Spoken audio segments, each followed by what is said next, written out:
today's episode, we're going to be doing a radio in Ronda. We've got this 10-inch sub and amp and box that's all in one. And over here in my mess of things, I have a wiring harness underneath this amp right there. It's actually a really nice wiring harness for a sub. And then I got this radio from Walmart. It's like a $60 radio. And the reason I'm not doing some super crazy nice sound system is because the car really doesn't need it. You can really get away with doing just a simple deck and then just a little bit of a sub with a controller that'll be mounted down here, and that's honestly perfect. Like most cars, when you have a stock sound system and it sounds like crap, always change the deck first, because worst case scenario, it makes it better, but it's not as good as you want it to be. But in my opinion and everything that I've always gone through with radios, just changing a deck always works out 10 times better, makes the sound make 10 times better. So that's what we're gonna be doing today, just this deck and that little sub in the trunk, and let's get to it. We'll take the shift knob off. So far we've just kind of popped all the trim pieces off. This middle one you just kind of pulled up and it popped off. The one that goes around the radio, grabbed a little flathead screwdriver to get underneath it and pop that off. And it looks like we should need a couple Phillips heads to pull this whole thing out. And then this radio comes with a little harness that plugs into the back, and we'll have to splice into the stock radio harness. Shouldn't be too terribly hard. And it's gonna fit in there nice. We can either do it on the bottom or on the top. On this side, I don't know yet.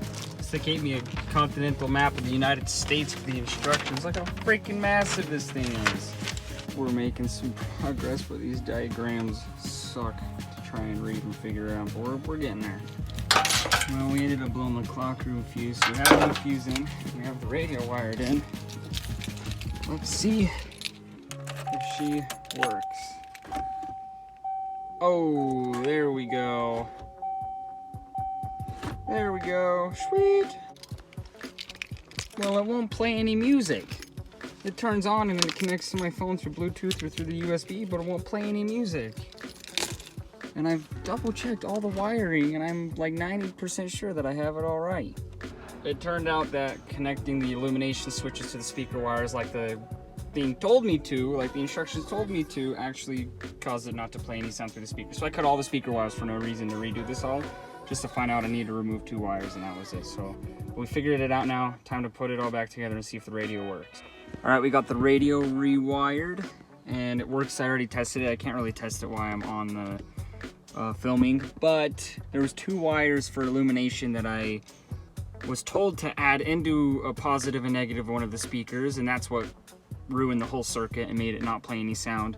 And also, don't add the blue and white wire that's right here. That's for a sub. If you add that to the accessory, then the radio will never turn off. Had that issue too, but now we're wired up. As soon as you key it on, radio comes on like normal. As soon as you key it off, radio turns off. Speakers work awesome, so we're gonna wire in this sub now. Got a lot of wire to mess with to get this to work.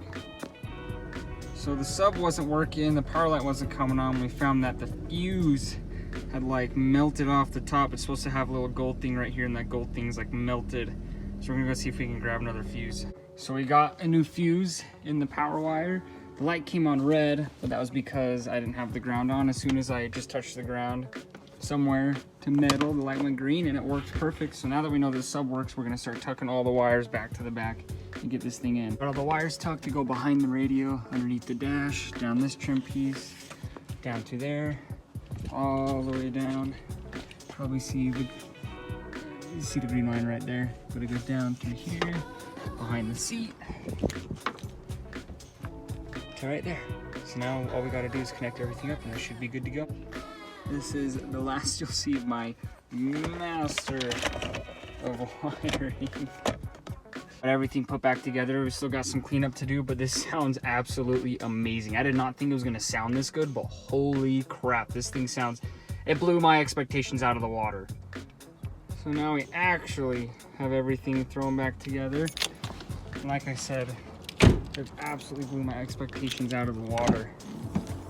It fits perfectly back there. It seriously feels like it's got like a 12-inch sub in there. I think it just, the setup is just perfect for what it is. And now that we got a full sound system in there that looks awesome in Ronda, what do you guys think is next? Because I have an appointment for something next week coming up before we go to Vegas. And it's gonna make it look 10 times better again.